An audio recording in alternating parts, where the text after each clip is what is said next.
I'm going to keep it very informal. I'm going to come out there and pass around the mic. If you have a question, just raise your hand. I'll go ahead and start by introducing who's up here. Most of you know Todd Hollinshead, the CEO. Kevin Cloud, who's one of the, Todd's also one of the co-owners. Kevin Cloud, who's also one of the co-owners of id Software, and an executive producing Enemy Territory right now. Tim Willits, who's a co-owner and lead designer at id. Robert Duffy, who's the lead programmer at id, and Jean-Paul Van Waveren, another one of our programmers. So we should be able to field just about any question you want to ask. Couple ground rules. You guys know id, so we're not going to talk about anything we haven't announced yet. We're obviously working on a new project internally, but we haven't talked about it at all. So we're not going to be talking about that. Not going to be talking about release dates. If you have any questions about QuakeCon, I can try and answer them for you. And we'll just get started. Cool. Anybody have a question? It is a Q&A. Do you guys ever plan to leave the FPS genre? Did you get that? Yeah, I'll take that one. You know, as you know, it's into the genre. You know, John Carmack and the crew, and it's something that we do very well. Something that we love to do. Something we love those games when we play them. So for looking to the future, one of the things that we want to do is add more. To stick in the first-person genre, but add more gameplay elements to that. So with the new title that we're developing, that we just can't talk about, we are taking effort in trying some different things and kind of expand out, not just walk around and shoot, and hopefully it'll be received well. But that's what we know, and people kind of stick to what you know. It's like Ford just keeps making cars, so that's probably where we're going to stay. Have a question? Just throw your hand up. You can leave it up if you...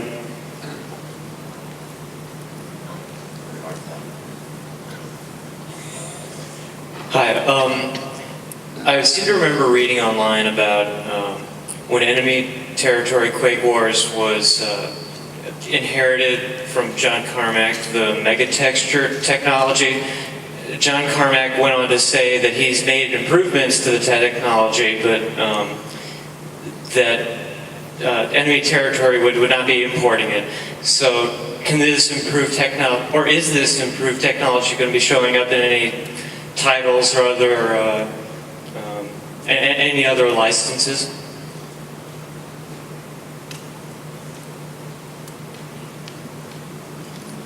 Yes.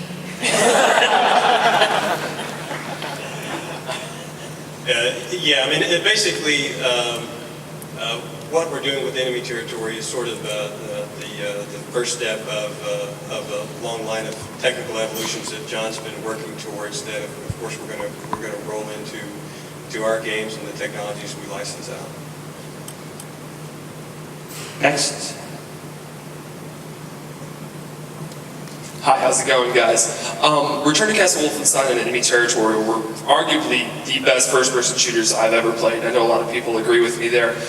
Is there anything that's coming out, other than the Call of Duty series, which uses a similar engine, that y'all might be able to talk about, or is that touchy?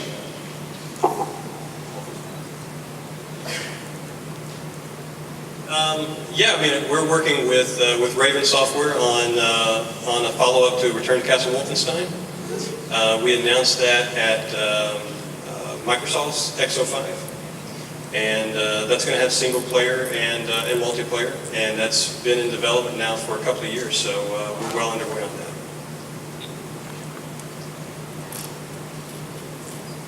that. Is the new project you're all working on, is it going to be more directed toward the DirectX 10 type of cards? The current technology we're working on is running under both OpenGL and DirectX, and currently we're looking to continue the split path to support Linux and Mac as well, since we continually like to support those platforms. But we're certainly running natively on DirectX now as well as OpenGL.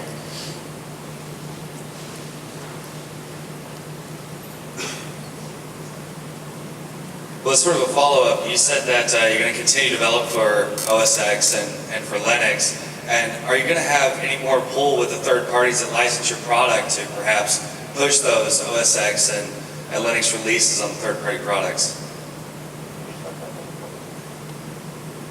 Well, when we provide the technology to our licensees, it's important to understand is that whatever technology that we create and that we own, we provide that as part of the technology license. So whether it's PC, OS X, Linux, whatever console version, our licensees have access to all of those code bases. But we don't actually have any leverage over the licensee in terms of what direction we want them to develop in terms of what platform that they would be developing for. So I think that from an engineering standpoint, it makes sense for them to be multi-platform, but in terms of whether they put emphasis on Linux or OS X specifically, is probably going to come down to, sort of how they see the economics. And for it, I think just from a technical, philosophical level, we feel those are worthwhile enterprises, and why we invest the engineering effort into those sort of because they have goals that we think are worthwhile beyond purely an economic evaluation of the specific platform, but it doesn't necessarily make sense for our licensees they may not view it in the same way. However, certainly, I think that when we give them the code, we would like to see them use it, we're John, I think, is as multi-platform from a mentality standpoint as they come, and so it's not anything that we can force them to do, but by the fact that they have access to those code bases is certainly something that we try to encourage.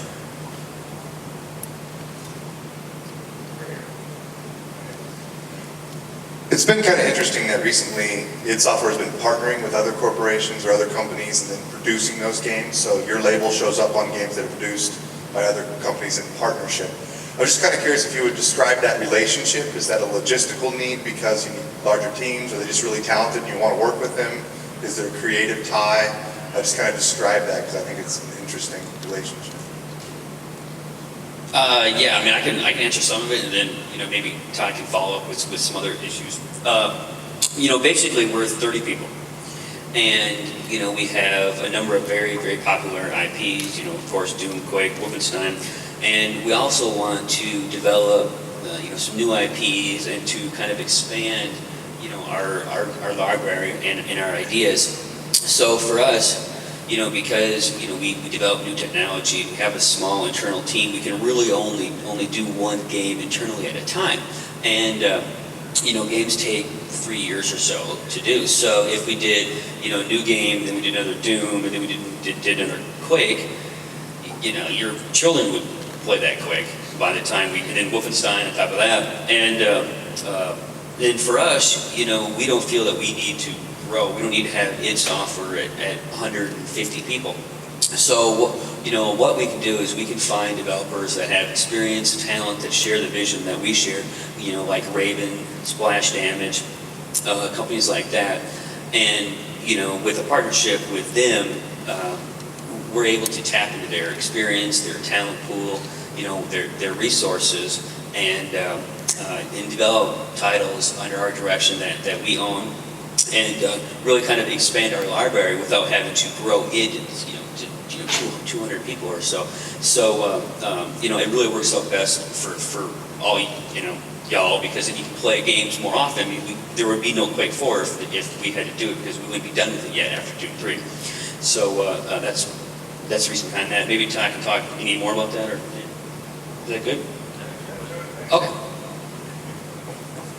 Just to add to that a little bit, it's important to note, like, Kevin pretty much spends all of his time working on ETQW. It isn't something that the logo is just slapped on and we take cursory looks at it like, you would maybe think of like a Marvel or something like that.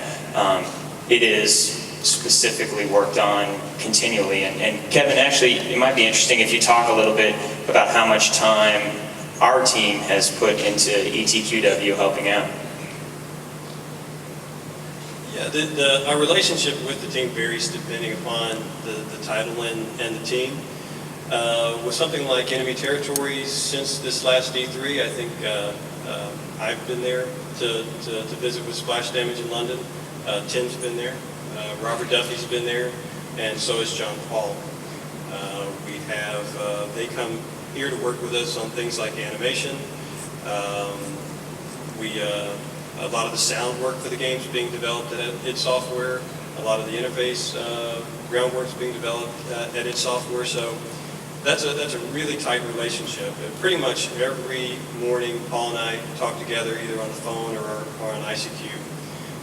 We go over just almost every element of the game. And working with like Raven, they're a massive team.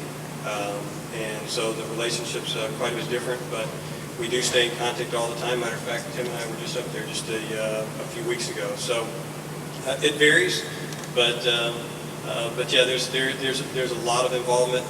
The other issue about why we want to work with these other teams is because we do spend a lot of time invested in our own internal technologies, and we also, in working on our games, just come up with a ton of ideas on our own that we like to explore and see how those work out in other games. So it's just it's super fun for us to be able to do that. There's no way we could do that just with our own internal team. So it's a great opportunity for us to be able to explore those ideas with really talented teams out there.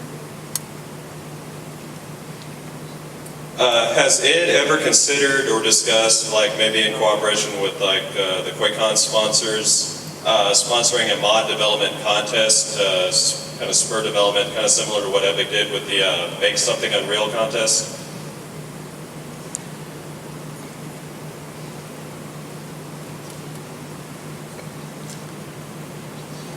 Well, I think we have considered stuff like that. I'm not really sure how much push there is behind mod development communities with mod contests, because I think that probably most of the best mods kind of come out of a desire by the mod makers to do something cool that's fun, that the community is going to respond to and is going to be popular, as opposed to a contest or what have you. I mean, I do think that's a good idea. I thought it was sort of a cool thing that they did. We've had some kind of discussions about doing stuff like that, but I guess we really haven't ever found sort of the magic of the exact right partnership and timing and all those sorts of things, because you do have to have there's got to be coordination on SDK and a lot of logistical type stuff. But I mean, it's certainly not anything that we're opposed to. But I really do think that fundamentally is that kind of the best mods that people play aren't ones that probably come out of a contest. They probably come out of the minds of the guys that are like, oh hey, I really want to do this and I think this will be fun, and then they kind of grow organically like that. Well, as an example, the programmer we just hired to do bots for enemy territory came directly out of the mod community. So. Don't tell anybody that. I have a question relating to the question just asked. In the new Return to Castle Wolfenstein game you're working on, are you going to possibly release bug fixes or improved editors for user-added content? If it uses the QuakeCon engine? I'm sorry, I think we were all laughing at Robert. Could you repeat the question? For the new release with Raven Software for the Return to Castle Wolfenstein, if it uses the QuakeCon engine, are you planning to release bug fix or upgraded editors?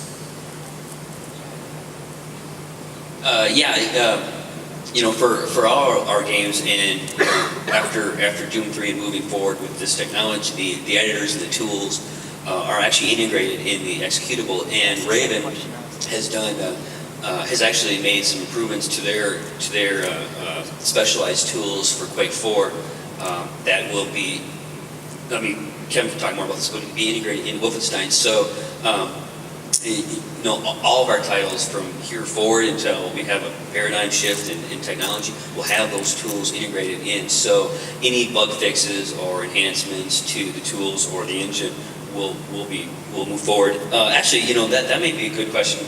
Maybe someone, Kevin or somebody, can talk a bit about maybe some of the differences with Wolfenstein or Quake 4, because it's technology a bit different.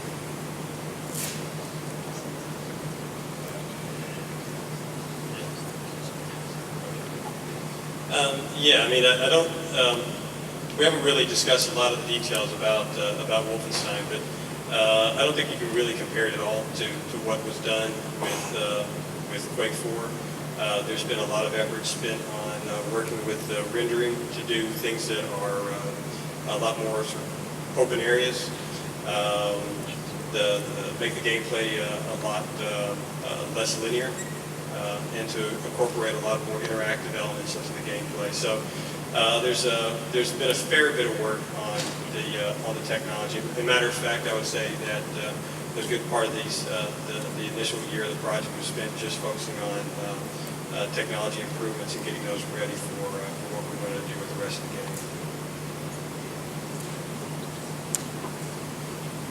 Hey. With Wolfenstein Enemy Territory, you had a unique idea of mixing Twitch gameplay skills with strategy skills, and it worked really well together. And now you're taking that core idea and you're putting it in a Quake 4 setting, a Quake setting, this type story. And I was wondering if you might change the setting to something else, such as World War II again, like Wolfenstein setting. Are you talking about for the actual Wolfenstein game? Possibly. Yeah, as far as the ET gameplay style, my goal is to actually keep that to an enemy territory title. So, I can certainly see in the future an enemy territory title that is set in something like the World War II universe or some other universe, maybe even like the Doom universe or something like that would be cool. For the Wolfenstein game itself, I don't think that we would really want to pull too much from that type of gameplay. Another question, in your new version of Return to Castle Wolfenstein, is there going to be any thought about bringing back some original maps from both ET and the original RTCW, and of course putting them in the new engine, and then putting them in the new game? I know that among the ET community, what was missing the most was original RTCW maps. I'm just wondering if that's been any thought. Yeah, we've given it thought, but I really couldn't give you an answer that I would know to be true. I mean, there's a lot of things that are on the table in terms of what the content will be for it, but we haven't made any final conclusions on whether or not we would pull from like a Wolf MP map. Majority of your games have been past historic things like Wolfenstein or kind of a futuristic setting with Quake 4 or Doom. Has there been any thought of making like a modern combat setting game? Well, I mean, those are the types of, genres that we enjoy, and we really try to, stay true to, we want to make the game that we like to play. And, one of the great things about, Doom is good versus evil. Wolfenstein had that classic, Nazi evil, occultish thing, and then, of course, we have, the Quake franchise that's set in the future. It's kind of the genre and the feeling and setting that we enjoy, because we like to stretch our imagination and not limit ourselves to, being forced into modern technology and things. So for us, we like to expand out the possibilities and to, dream ahead of what's possible, and it gives us kind of a unique, gameplay experiences as well, to look to the future. So that's why we kind of like lean towards, that sci-fi, futuristic, fantasy, hellish type environments. The current content creation for the current Doom 3 series of games is pretty tough. Do you see the tools improving for future technology that's going to make that any easier? I know that with each new generation of technology, it's going to get more complicated, but hopefully there can be improvements in the tools that can mitigate some of that. I was just wondering if what your feelings were for the upcoming titles. For our current the game we're working on internally as well as enemy territory, a lot of the tools have been either rewritten or greatly upgraded to make things easier. But the bottom line is that in a lot of cases, the extreme high poly modeling and the sheer amount of content creation is continuing to go up, which means it is continuing to be more difficult. However, we are trying to mitigate that with better tools, better access to the community with tools and things like that.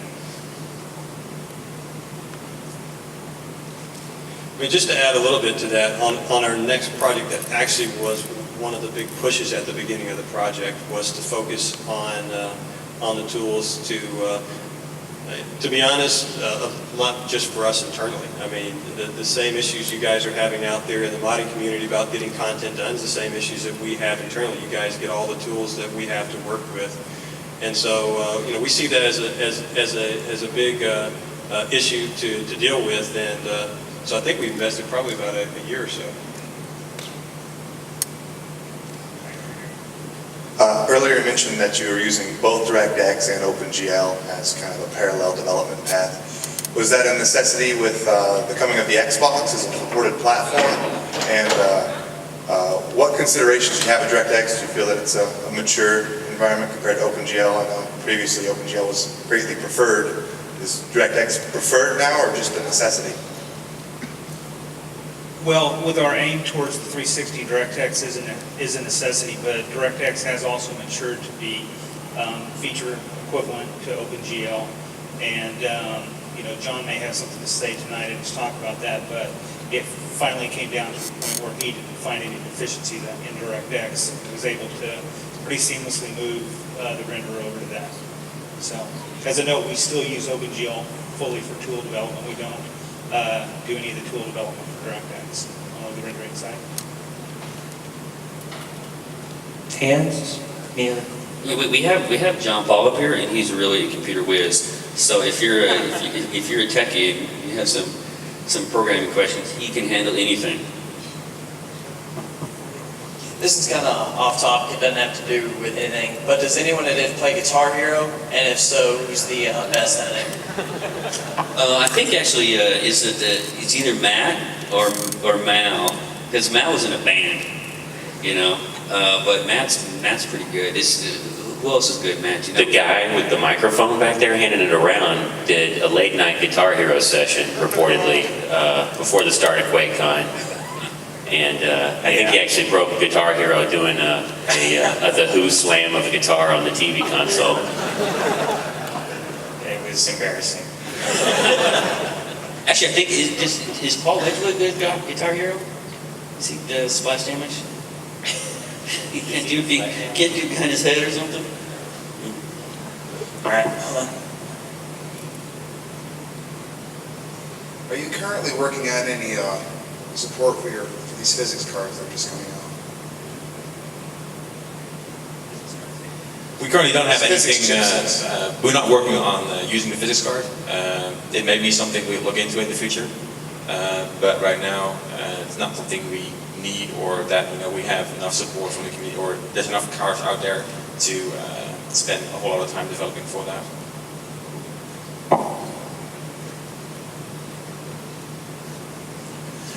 Curious, what titles are being released for other platforms like Linux or other devices, handheld and so on? Like I know you had Works and Elves, maybe Quake Wars will be on Linux. What titles on other platforms?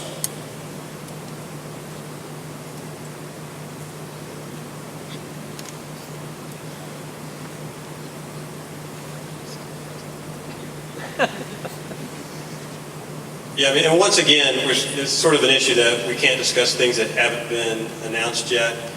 We do have, for enemy territory, we do have a Linux client and Linux server going, so I think that's pretty much a done deal. As far as our internal development, we do see that the console markets are very important for us, and so, as we've mentioned in the past, that our development, a lot of it is focused on making sure that we're going to be ready and fun and playable on the consoles as well as the PC. Yeah, Wolfenstein will be out for the PC and the 360 for sure as well. John, I would imagine John will probably talk a little bit about the mobile stuff at 6 during this keynote. I just had a question during your game development process. Do you have an idea that you say, okay, this is what we want the game to be, or do you allow yourself to be constrained by the technology that is currently existing? Internally, what we do is, like with the new IP, we kind of sat around and said, all right, let's come up with a new game. Who has some ideas? And so from there, we kind of start in a direction, and then we talk to John about some of the new stuff that he wants to do, and then so we have a design direction, we have a technology vision, and then what the challenge is getting them to go like this, and I think with the new IP we've done a great job at engineering the technology to fit around the new game idea, because it is a bit different than what we've done in the past. But we do work very closely with John and the technology guys, and try to get this marriage of design and technology moving forward. Yeah, I think that's exactly right. We don't really start off and say, okay, we have this technology and this is exactly the game that can fit into it. We really do start off looking at the game concept, whether it's like enemy territory or Wolfenstein or what we're working on internally, and just think about how we want to extend that, what we want to do with it. A lot of those ideas come from, what kind of ideas we've talked about over the past year or 2 years or 3 years or what have you. So there's a lot of built-up inertia in sort of that design concepts that go into it. But of course, once that's all down on paper, that we have to make some compromises with what we can do on the technology side. But it is sort of a marriage,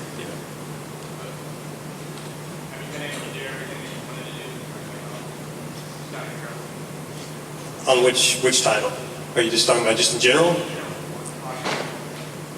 Yeah, I think that for their internal project, basically that Tim's leading that up, but that's all. Yeah, basically we're working straight off the design, and everything that we've wanted to be able to accomplish, we've been able to accomplish.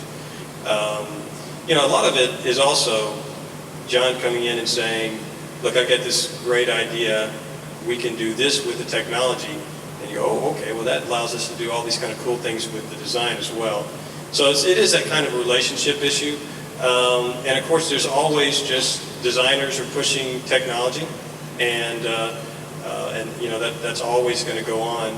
But I think on all of our internal projects, it works out great. It is really just sort of a marriage between the two. When you're in the middle of a project development, for anybody in the audience that's actually working at a game company right now, you know that until the actual game's finished, nothing's running right? All of it's broken out, everything is running sort of somewhat slow, and you just got to cross your fingers and hope it turns out for the best. But it seems to be the case that if you have extraordinary programmers, that it always does. So with guys like Robert and John Paul, and of course John Carmack, we just trust them that they say, hey, we can do this, just give us the time, and they always are able to pull it off.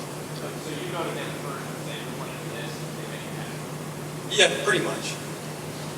And then another unique aspect of it is we are so small and we can ship and change, and like what Kevin said, John says, hey, I got some new cool stuff that would be cool to integrate, because we're not like 300 people set in this, direction we can't change. We can move like this because we're so small, and that's one of the advantages we have being so small. I was wondering if you guys could talk a little bit about Vista as a gaming platform, and also how DirectX 10 compares to DirectX 9 and OpenGL.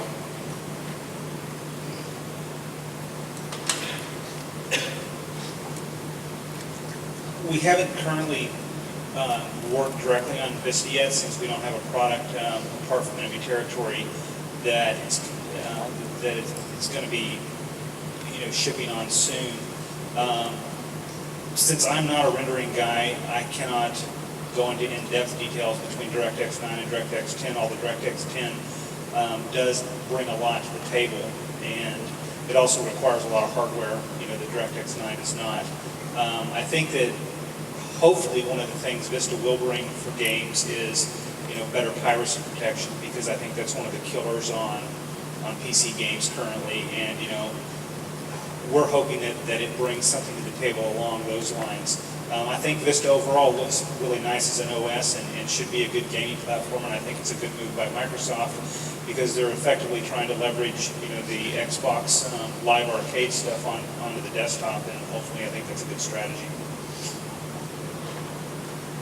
Can you shed some light on what John Carmack's engine can do? You may have to go to John's talk tonight, and that would probably be much better if you he'll talk a bit about that, and then if you have any questions, go ahead and ask him at that time.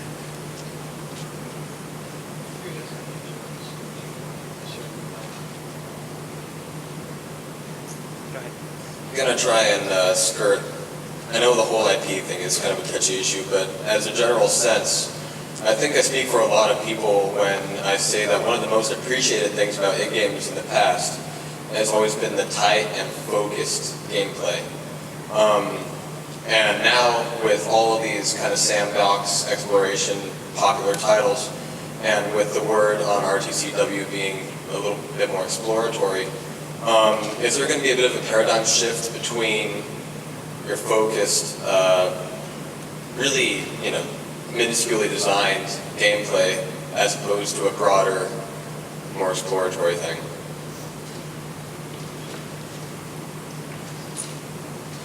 No, that's one of the things that I agree with you. id Software is sort of known for, and our designers can sort of attest to that. We are really focused on the details. When you go through our levels, the gameplay is, and the design is really focused on the moment-to-moment action, and we're going to keep that. We're trying to explore new ideas. That's part of the excitement of working on a new game, and so we're certainly going to broaden it out beyond just straight hallway shooters and things like that. But the focus on tight gameplay, I think, will always be there. Enemy Territory, just as an example, well, I think is a good example of that, because what you have is you do have larger maps, you have vehicles, there's a lot of things to balance in the game, but the gameplay really does fall down into some super tight, balanced combat. Very focused gameplay mechanics. We're focused on weapon damage and player speeds and jump heights and getting the physics right. So we're not losing sight of any of that. So our challenge for us is to sort of do both, and that's what we're shooting for. What do you guys think about gaming's moving more and more into the mainstream, especially its increasing reliance on established gaming franchises? Well, from my perspective, and Todd can probably go into this, maybe Tim as well, there's good and bad to it. We've got established franchises, so that's a great thing for us. And having the broader consumer audience, really what that boils down to is just a lot more people are buying the games beyond hardcore. But fundamentally, we like making games that are exciting for the hardcore fans, and we're not going to get away from that. And also, it's just a matter of how our, when we're looking at what we're going to be doing next, we do see these titles like Doom and Wolfenstein as things that are extremely important to us. When we work with other teams, we research what teams we want to work with. These are extremely close relationships, and we're very, very tied to these games. So in a lot of ways, there are joint productions. But at the same time, it also wants to do new things that sort of break beyond, what we've done with Wolfenstein or Quake or Doom as well. And that's why we're doing a new internal project. And that's not an established brand. That's something that we're going to basically have to get it out there in front of the gamers and let them test it out and give us their thoughts on it. And so we're sort of playing it on both sides. I think from a broader standpoint, I think it's important for the gaming business, just sort of at the macro level as an industry, for us to continue to grow the audience that plays games, because the production time and cost, team size, those sorts of things that go into making games that continually raise the quality bar in terms of the type of entertainment that the gaming industry produces really requires greater sales. And there's sort of one of two ways to do that. You can either sell the same number of titles for more money, or you can sell more titles for the same price.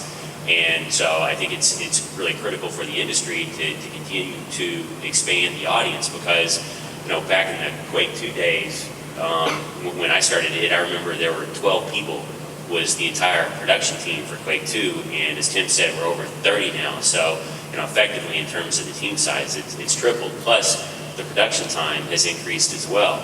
So there are a lot of challenges that are boiled into that question about how that impacts the industry as a whole. And ultimately, for game developers and even the game publishers, is that they really to invest and be able to recoup their investment into the time and money that goes into making these titles is that they really have to be sold to a larger audience than say a 50,000 unit game, which on the PC maybe 12 years ago could have been a marginal success. And gosh, if you had 250,000 units, then it was huge. But today you're looking at a money loser unless you can significantly break out over not 50,000 but over 250,000. Last year, the buzzword for technology was dual core, multi-processing, and so on like that. And John's been working with the Xbox 360, and we're probably going to see quad-core processors next year. So has there been any hurdles overcome as far as being able to utilize that extra processing power in the games? We're definitely looking into splitting up the game into multiple threads and exploiting the power of the multi-core CPUs. Especially for the new consoles. I mean, that's essential on there. There are some challenges in doing that, because you have synchronization between threads and whatnot on there. But so far we've been doing, I think, really good with splitting off threads for different tasks. I think for Quake 4, for instance, we have the multi-threaded renderer, which is like a start in that direction. For our new title, it's going to be an even better split on there, and we're going to have even more threads. For instance, for the mega texture streaming animate territory as well, we have multiple threads running in the background to do smooth streaming from either the hard drive or the DVD.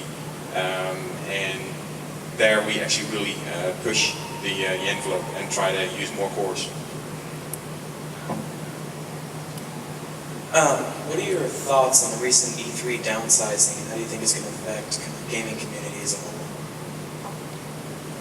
Well, I think that I understand the rationale, and I don't think that there was, the press announcement, I don't know if you read it or not, but sort of the reasons that were given for why the industry, why E3 downsized was sort of is an ESA member, and that was even news to us, because we don't have a member on the board of directors there. But I mean, I do understand the rationale. It was, millions and millions of dollars for any publisher to show up. We estimate that to bring a show and have it playable on the show floor is probably, 2-3 months of production time lost. So that's a significant timing and budgetary impact in terms of the game developer schedule. It's still unclear, and frankly, the decision has not been made as to what E3 is actually going to be like, even like the dates or whether it's going to be at a hotel or all that sorts of stuff. I mean, it's all just rumor at this point, but I know for a fact the decision has not been finalized. I mean, I think and I think that one thing that the industry is going to lose from it is the whole mass market media attention on the industry for a week, because E3, good or bad, was a huge industry spectacle, and sort of the attention of all the media really focused on the games business. And as Kevin has said, that's that sort of attention is something that, even though it may be expensive, it's something really money can't buy. On the other side, I think for developers, it could be, for some developers, it could be problematic because they really don't have an opportunity maybe to have this type of interaction that they've had with the press or even with the industry that they had in previous E3s. For us, I see it as a potential benefit because events like QuakeCon become more significant in the overall profile of sort of what goes on. So I think for you guys and for QuakeCon next year, it actually probably bodes well in terms of what we can do with the event. Those are still decisions that we're considering and opportunities that we're thinking about in terms of what we do next year. But I mean, for us, I think it's something that we want to keep QuakeCon something that's really for the fans. It doesn't become your typical kind of cheesy trade show. But at the same time, we really see it as something that we can build up as a showcase that maybe doesn't have the same sort of glitz and all of that E3 had, but really is something that is more substantive, that the fans actually have an opportunity to be part of something that's bigger than our little Woodstock land party. Does anybody have any thoughts or comments on the AMD ATI merger that was announced?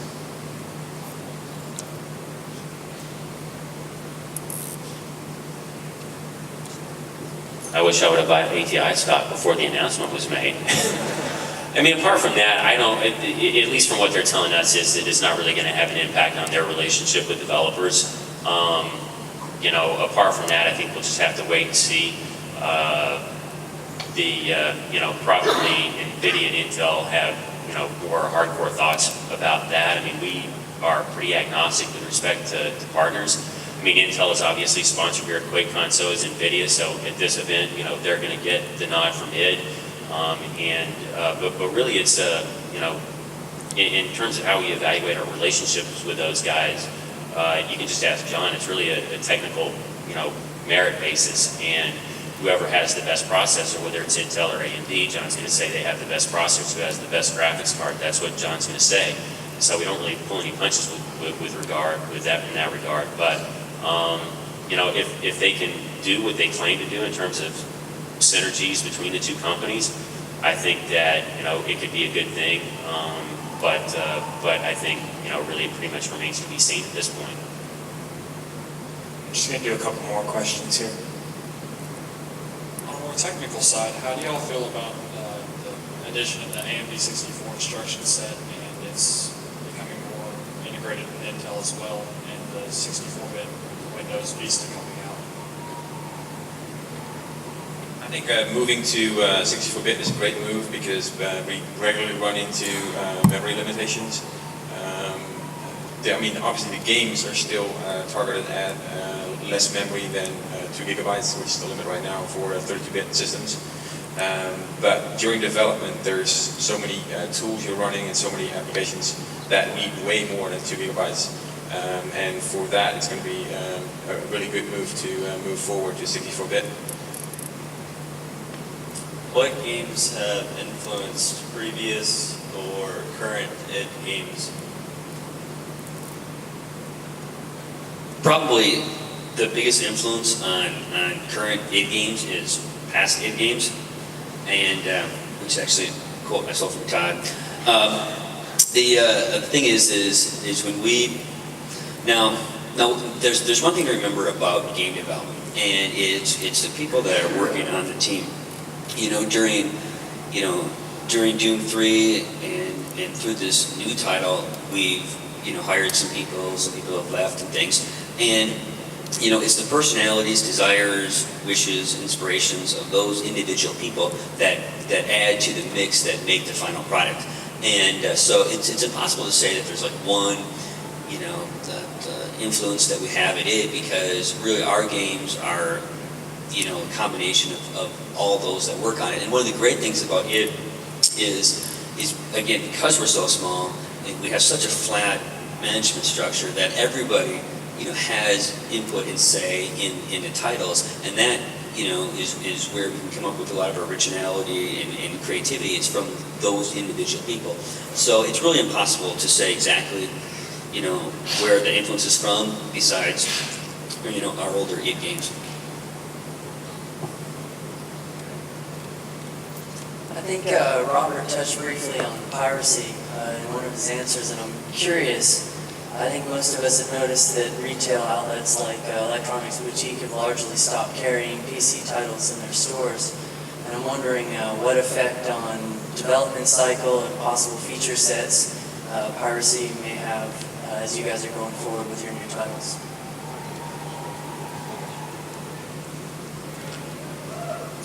We're a PC developer. That's we're going to do console titles, and we want to expand out into that and have some focus on that. But we love the PC, not just for the game development platform itself, but also for the community that it brings. I just don't think you get the same thing on a console. So we love that aspect of it. The piracy is hard.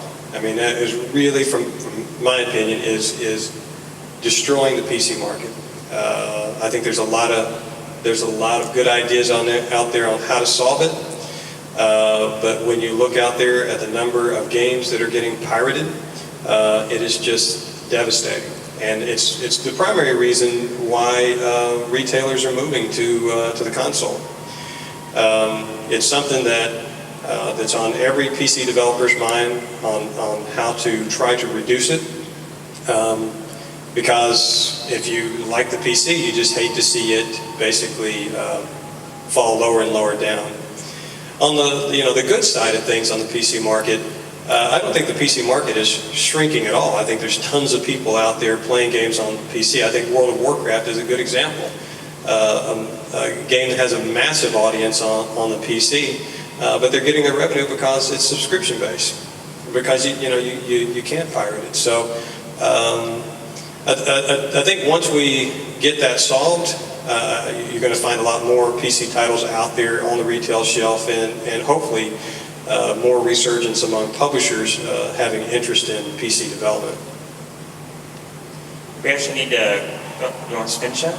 Yeah, and also I think that what you see at the retail environment to some extent in terms of PC prevalence in game stores is a reflection of sort of kind of herd mentality of the industry, which is that right now you have 360 that came out last holiday, you have PS3 and Wii coming out this holiday, so everybody's mind share is on what's up with next-gen consoles, what's up with next-gen consoles. There's tons of marketing dollars that are being put in to the marketing of the consoles and the software behind those. I think that there is a natural ebb and flow as the pendulum swings from one side, to over now everything's focused on the consoles. I think as Microsoft starts to, is the hype and hysteria behind console launches starts to die down, and as Microsoft starts to focus more on Vista as a gaming platform, at least that's what they're telling us, then I think that you'll see probably a bit of a resurgence of the PC market just sort of as a natural ebb and flow of the industry. But I think ultimately Kevin's right is that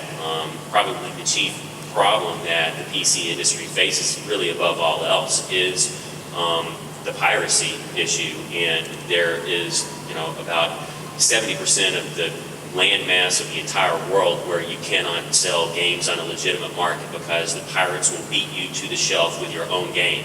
And that is a serious problem.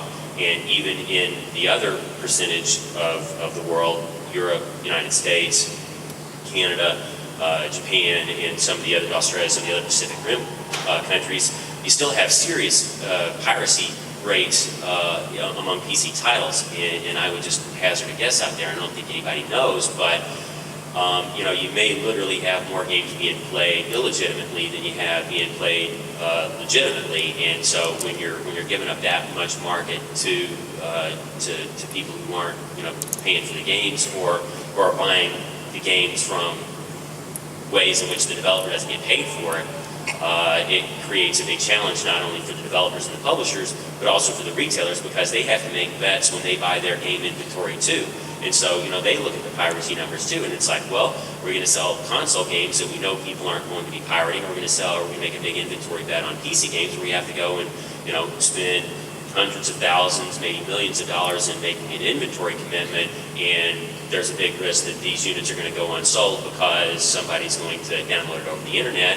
Or if you're, say, in a country where you have a huge piracy rate, they won't even deal with the legitimate publishers because they know they can get it literally for pennies on the dollar from the illegitimate publishers, and there's no enforcement mechanism to deter them from doing that.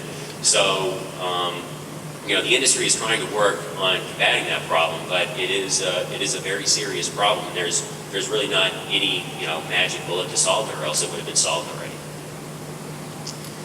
Thank you very much for your questions. We're going to cut it off there. We got a Quake 4 quick draw coming up over there. So, but don't forget John Carmack tonight at 6 to 8, and he usually does a good piece of Q&A. So if we didn't get to your question, please come back and ask John. I'm sure he'll have